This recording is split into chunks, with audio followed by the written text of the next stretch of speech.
Hello and welcome. Today is Monday, April 20th, and I believe it would be a B-Day. Hopefully everyone had a great weekend. I personally have begun a new hobby given the downtime we have all found ourselves with, hence the apron. And yes, notice it's not cats, they're owls. Please don't stereotype me as only liking cats. I've started bread making and I've had, some marginal success with that. Hopefully the bread I have proofing right now in my oven comes out good, but we'll find out.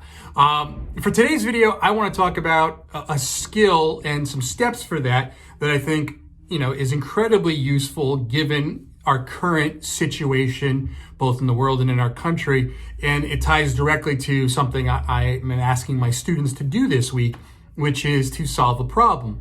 So, there's some basic steps here. And I want to go through 6 basic steps that I think can be applied to just about any problem and, explain why you should do those steps and how they work. And of course, we'll start with the first step, which should be the most obvious, and that is you have to define the problem, right? Whenever you want to solve a problem, you have to figure out first what that problem is. And that might sound pretty self-explanatory and obvious at first, but in reality, it's not. A lot of people just think, I gotta fix this. But they don't actually sit down and take the steps to think about what the problem actually is.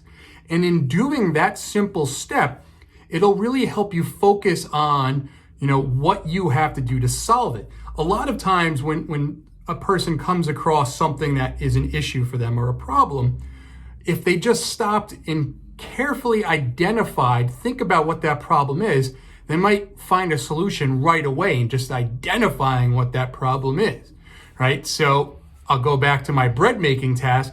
I had an issue with, me trying to make bread and it sticking to my hands. And, I didn't know what I was doing wrong and I kept slapping more flour into the dough, which was terrible. And I didn't know exactly why this was happening. So I had to define what the problem was. And, the dough was too sticky.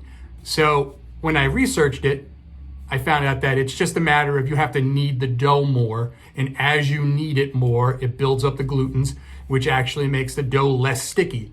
And actually, you find out you've kneaded the dough well enough when it is less sticky. Ideally, when dough is kneaded well, it stops sticking to your hands and to your work surface. Right? So in identifying the problem, I actually learned something pretty important. But you got to identify that problem and figure out what it is. So that's step 1, identify what the problem is. Step 2, all right, identify who it impacts. Now, this one's very important as well. If you're going to go about solving a problem and you've identified what the problem is, you want to make sure you know who it is being impacted by that problem. You have to know that because it's going to affect your solutions, and it's going to affect who you go to for help with that. So you want to make sure you clearly identify all the people impacted by that problem. And remember that different groups of people are going to be impacted differently, and your solutions may have to be changed quite a bit depending on who those groups are. So, for example, thinking about our current state of social distancing and quarantining, if someone's problem is that they're bored, your solutions for someone who is 12 might be very different than your solution for someone who is 5. And again, very different from a solution for someone who is 20 or older, right? So identify who is affected. That's very important.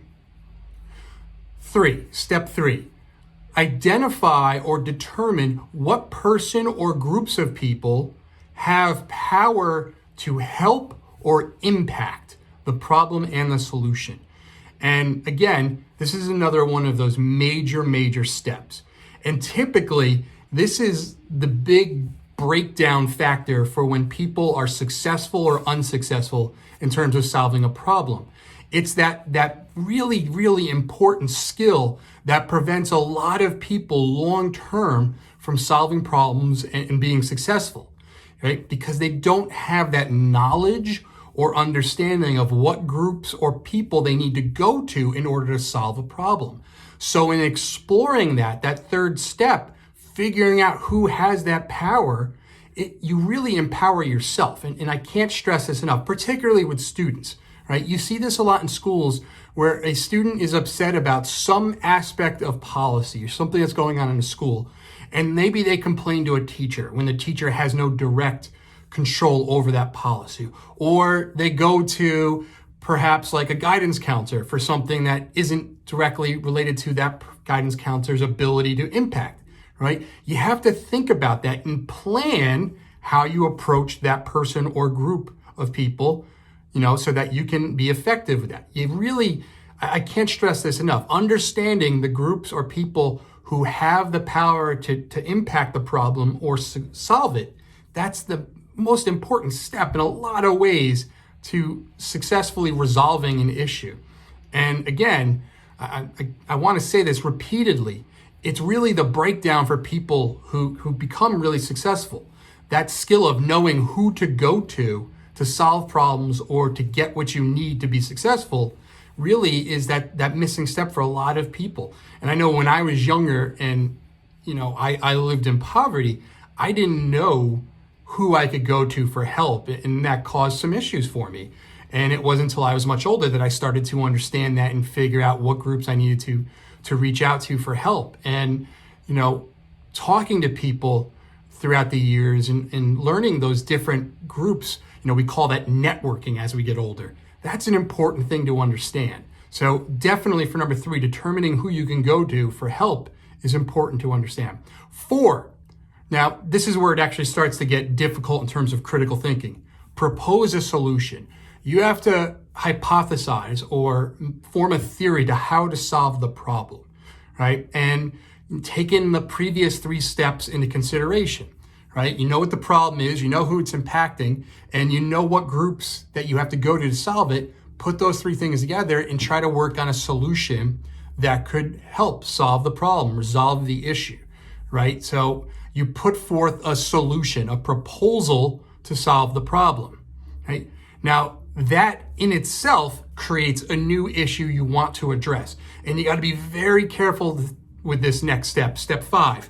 And that's to think about who that solution might not work for, right? Because there is no one-size-fits-all solution. You have to understand that we as individuals have our own unique backgrounds and histories and issues that make solutions not really universal. So when you propose a solution, you really want to think about not only who it will help, but who might not be able to use that solution, who it won't apply to. And that's an important thing to factor in, right? Because if your goal is to solve a problem, you want to make sure that, depending on the type of problem it is, you can solve it for as many people as possible. Which leads us to our 6th step, and that's to come up with your alternative plan.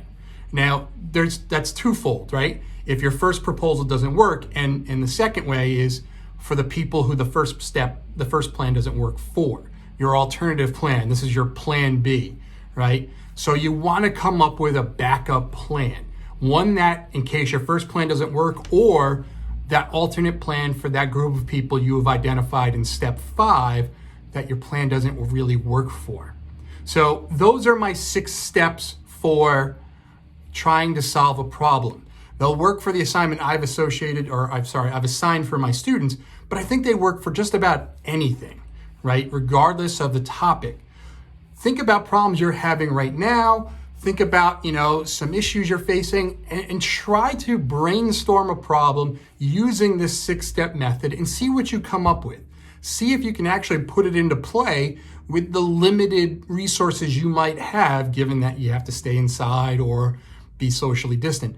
So give it a shot and let me know how it works. Again, if you have a comment, a question, or a suggestion for something you want me to cover, please, reach out to me and let me know. For all of my personal students that I have this year or have had in previous years, I want you to know I miss all of you, and I hope you're all doing well. Until next time, be good, and I hope my bread turns out well, because it'll make wearing the florally owl apron all the more worth it. None of you are surprised that I have it on. Bye.